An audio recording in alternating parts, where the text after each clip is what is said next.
Sexo e Destino, capítulo 10, segunda parte, Médium Francisco Cândido Xavier.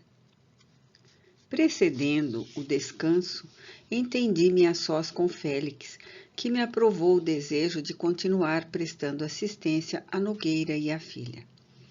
Cientificara-se o instrutor de todos os sucessos em curso, mas solicitava minudências. Ouviu-me a exposição, preocupado, e deduziu que as dificuldades de Cláudio e Marina atingiam um clímax.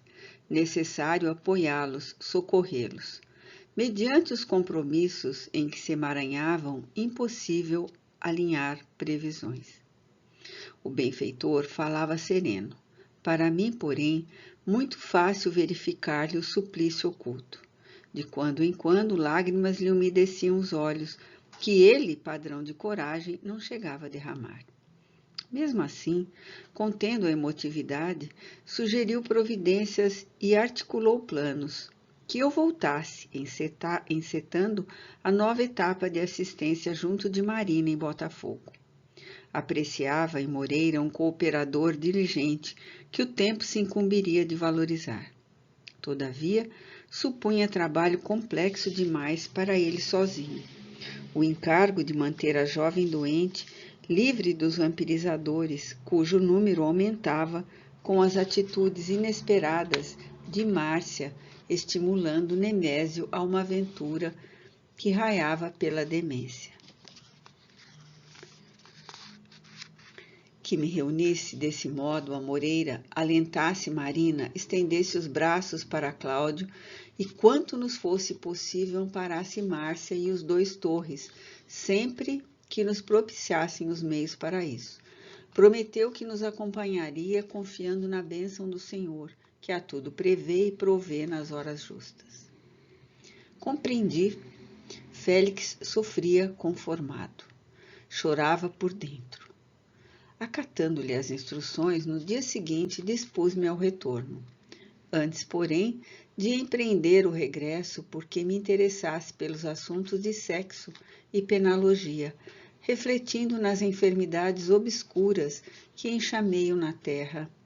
E o próprio Félix conduziu-me, de passagem, a pequeno palácio localizado no centro da instituição. Casa da Providência. Esse é o nome com que o edifício é designado.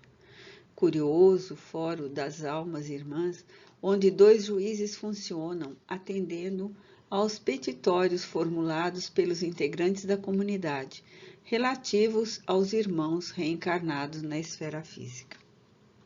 De entrada, faceando com dezenas de pessoas que iam e vinham, Félix, sempre cumprimentado com apreço por todos os passantes, explicou-me que ali somente se organizavam processos de auxílio e corrigenda relacionados aos companheiros destinados à reencarnação e aos que já se achassem no estágio físico, espiritualmente ligados aos interesses do Instituto. Renascimentos, berços torturados, acidentes da infância, delitos da juventude, dramas passionais, lares periclitantes, divórcios, deserções afetivas, certas modalidades de suicídio, tanto quanto moléstias e obsessões resultantes de abusos sexuais. E uma infinidade de temas conexos são aí examinados, segundo as rogativas e as queixas entregues aos pronunciamentos da justiça. A Casa da Providência apenas delibera em definitivo sobre os problemas que se limitem ao almas irmãs. Contudo, os casos, em maioria, revelam derivações para outros setores. Nessa hipótese, as questões são aí discutidas de começo, seguindo para instâncias superiores. Ainda assim, os dois magistrados, amigos, e ele mesmo, Félix, que é constrangido pela força do cargo a estudar e informar todas as peças, uma por uma, não decidem só por si. Um conselho constituído por 10 orientadores, 6 companheiros e 4 irmãs, com méritos suficientes perante a governadoria da cidade, opina, por meio de assembleias semanais, em todas as recomendações e diligências, aprovando-as ou contrariando-as, a fim de que as decisões não se comprometam em arbitrariedades. Alegou talvez por humildade que, em muitas ações, fora esclarecido muito mais pelos pareceres dos juízes e dos conselheiros que pelo próprio critério, o que lhe fornecia dobradas razões para respeitá-los. Clareando com mais segurança os informes iniciais, voltou a esclarecer que mais da metade dos autos tramita na direção de autoridades do Ministério da Regeneração e do Auxílio, que, aliás, primam pela rapidez nos despachos e provimentos. No corpo do edifício, seguimos por vias interiores no rumo do gabinete central. Félix, que se achava ali unicamente para favorecer-me, não se atribuía o direito de penetrar intempestivamente no salão de audiências públicas, onde a massa de requerentes e querelantes se acomodava. Alguns talvez lhe dirigissem apelos pessoais no intuito, embora vão, de pressionar os julgadores, inconveniência que era preciso evitar. Em recinto sóbrio, o instrutor deu-me a satisfação de saudar o juiz Amantino, que se achava em serviço, acompanhado de 5 auxiliares. Ambiente digno em que a direção e a subalternidade não se confundem, conquanto reunidas pela cordialidade na base do acatamento recíproco. A chegada de Félix provocou afetuoso tumulto que ele próprio suprimiu, avisando que se tratava de contato ligeiro. Apenas uma vista de olhos, e frisou que eu voltaria mais tarde, com tempo bastante para engolfar-me ao estudo. Os colaboradores retomaram posição. Amantino, porém, pelo jeito, queria ofertar-nos alguns minutos de atenção, que era forçoso receber. Sentamo-nos. Mais para corresponder à gentileza que pelo propósito de analisar de afogadilho os mecanismos da casa, que exigiam aturada consideração. Perguntei pela percentagem dos companheiros que regressam, absolutamente irrepreensíveis, da existência terrestre, segundo as conclusões daquele templo de justiça, e o interpelado respondeu com humor que precipitávamos o interrogatório, manejando inesperada proposição. Elucidou afirmando que em apontamentos fiscalizados de quase 80 anos consecutivos, a média de responsabilidade não excedia de 5 em 1000, não obstante surgirem fichas honrosas de muitos que atingiam até mais de 90% na matéria de distinção absoluta, o que, no Almas Irmãs, representa elevado grau de mérito. Articulando novas inquirições, Amantino aclarou que, apesar da equidade nos julgamentos, prevalece o rigor no registro de todas as culpas e defecções dos reencarnados, para que não se afrouxe a disciplina. No entanto, os limites da tolerância na espiritualidade superior são mais amplos. Isso porque os árbitros e mentores não se valem exclusivamente dos textos, mas também dos princípios de compreensão humana que lhes palpitam nas consciências, e usando a própria consciência, o executor da lei não ignora as dificuldades que se antepõem às criaturas para que se conduzam em medidas de correção integral, no dédalo dos próprios sentimentos, quase sempre ainda tisnado pela eiva da animalidade primitiva. Aproveitei o assunto e indaguei sobre o divórcio. O juiz atendeu. Reconhecendo-se que todos os matrimônios terrestres entre as pessoas de evolução respeitável se efetuam na base dos programas de trabalho previamente estabelecidos, seja em questão de benefício geral ou de provas legítimas, o divórcio é dificultado nas esferas superiores por todos os meios lícitos. Contudo, em muitos casos é permitido ou prestigiado, sob a pena de transformar-se a justiça em prepotência contra vítimas de crueldades sociais que a legislação na terra, por enquanto, não consegue remediar nem prever. Surgindo o problema, o companheiro ou a companheira responsável pela ruptura da confiança e da estabilidade da união conjugal passa a condição de julgado.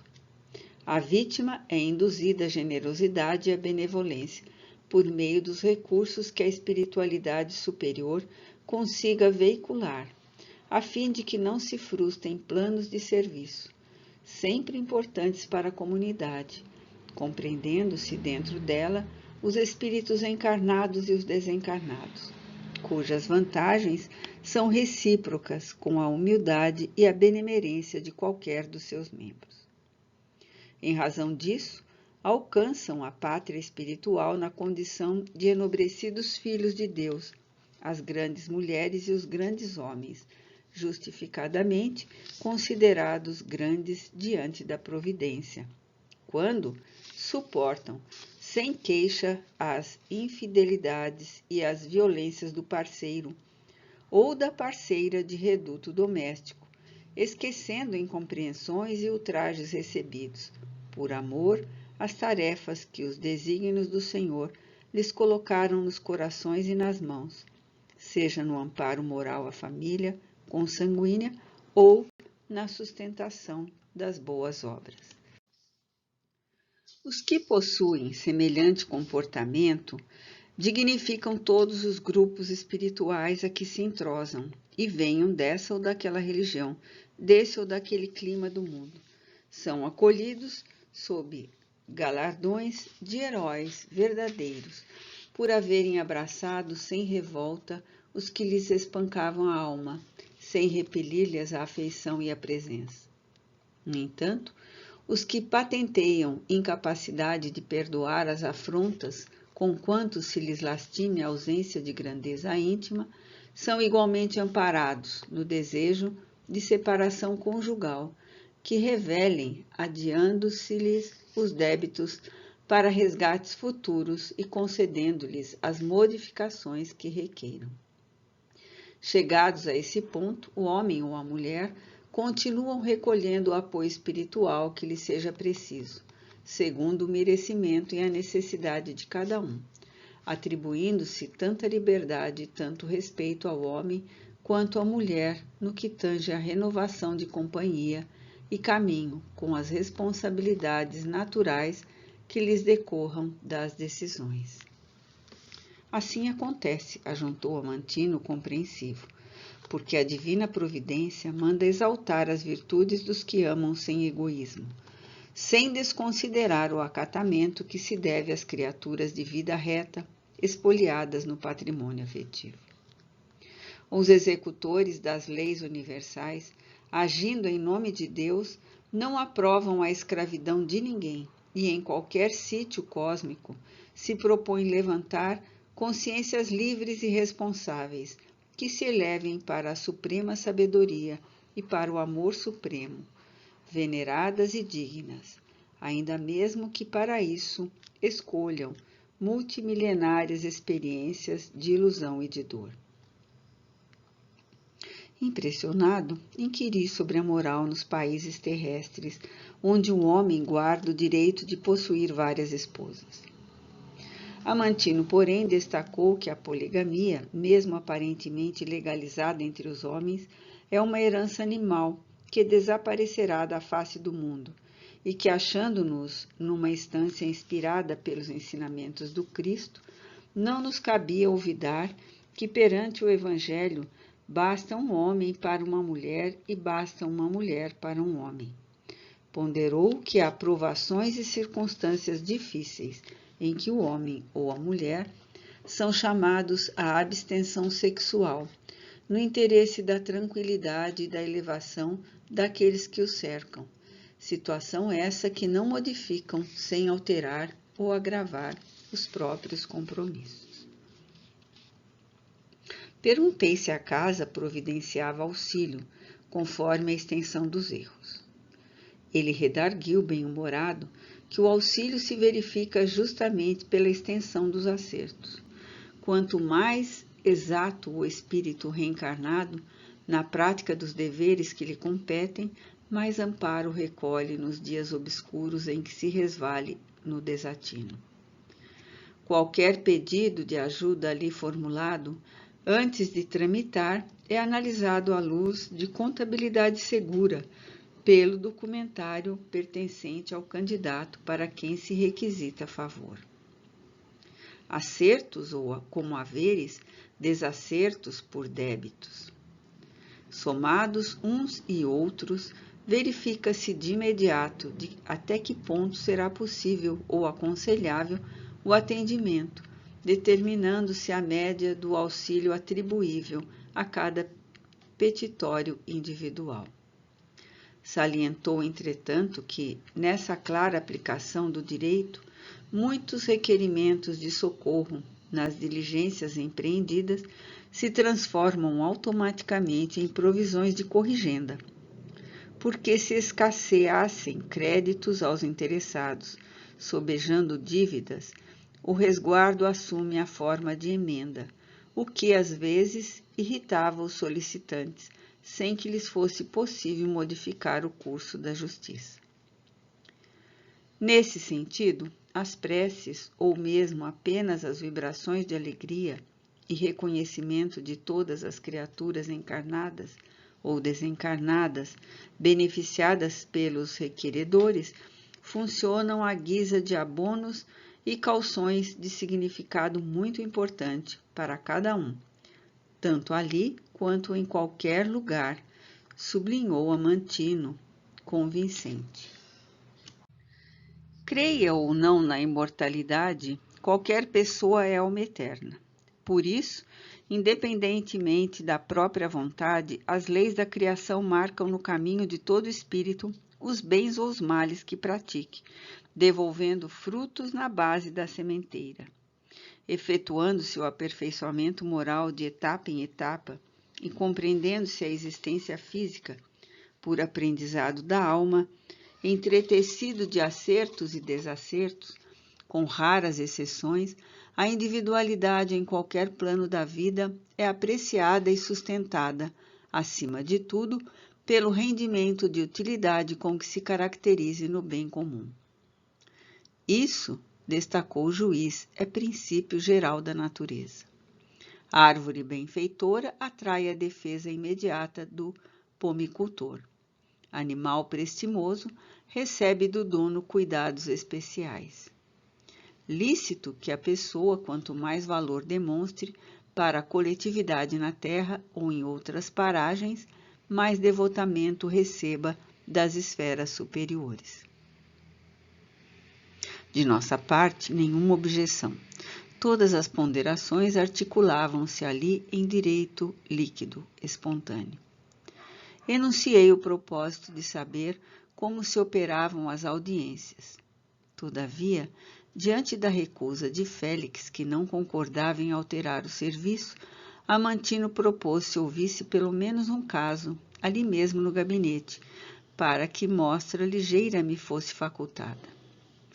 O instrutor anuiu, solicitando, porém, a presença de 2 sentinelas capazes de guarnecerem a entrada. Estranhei a exigência do amigo, cuja simplicidade me habituara a venerar. No entanto, o inesperado se encarregaria de sossegar-me. Descerrada a passagem, uma senhora triste compareceu. Assinalando a presença de Félix, esqueceu-se da autoridade de que Amantino se achava revestido e precipitou-se na direção do instrutor, prosternando-se de joelhos. Félix acenou para os guardas e recomendou que a levantasse. Apenas aí cheguei a entender que o mentor se preparara de antemão a rejeitar qualquer manifestação de idolatria, fugindo à lisonja que ele usualmente não suportava. A recém-chegada, não obstante contrafeita, foi constrangida a falar de pé, mantida por aqueles que a sustentavam. Instrutor, tenha compaixão de nós, chorou a mulher, entregando-lhe os autos que trazia. Roguei proteção para minha filha e veja o resultado. Manicômio, manicômio, coração de mãe concorda com isso? Impossível, impossível. O benfeitor leu a peça e obtemperou. Jovelina, sejamos fortes e razoáveis, o despacho é justo. Justo, pois o senhor não conhece minha filha. Ah, sim, disse Félix, com indefinível tristeza a lhe velar o semblante. Iria a Veletre, lembro-me de quando se ausentou, há 36 anos. Casou-se aos 18 e se desligou do marido, homem digno, aos 26, unicamente porque não pudesse o companheiro sustentar-lhe a vocação para o luxo desmensurado. Em 8 anos de ligação conjugal, nunca se portou à altura dos compromissos e praticou 6 abortos. Abandonando o lar e afundando-se em prostituição, foi convidada indiretamente e por várias vezes, sob a inspiração de amigos daqui, para que se afastasse dos hábitos dissolutos, fazendo-se mãe respeitável de filhos que, embora nascidos do sofrimento, se lhe transformariam, com o tempo, em tutores e companheiros abnegados. Diversos tentames foram empreendidos. Iria, no entanto, expulsou todos os filhinhos, arrancando-lhes do seio o corpo em formação. 6 abortos até agora, e até agora nada fez que lhe recomende a permanência do mundo. Não lhe consta da ficha o mínimo gesto de bondade diante dos semelhantes. Ela própria se entregou de bom grado aos vampirizadores que lhe desgastam as energias. E a nossa casa não lhe opôs contradita a vontade de viver, assim obsediada, para que não continue convertendo o claustro materno em antro da morte. E deixando entrever funda melancolia no olhar, rematou, enlaçando-a com paterna solicitude. Ah, Jovelina, Jovelina, quantos de nós aqui teremos filhos amados nos hospícios da terra? O manicômio é também refúgio levantado pela divina providência para expurgar nossas culpas. Volte aos afazeres e honre a filha, trabalhando e servindo mais. Seu amor de mãe será junto de nossa Iria, assim como a luz se remove às trevas. A requerente fitou os olhos do instrutor, olhos que falavam de recôndito martírio moral, e agradeceu, engasgada de angústia, beijando-lhe a destra com humildade. A sala retomou a feição própria, mas a entrevista não estimulou comentários. Separei-me dos novos amigos e, pouco passos fora do edifício, despedi-me também de Félix. Mais algumas horas e entrei na clínica de nervosos em Botafogo.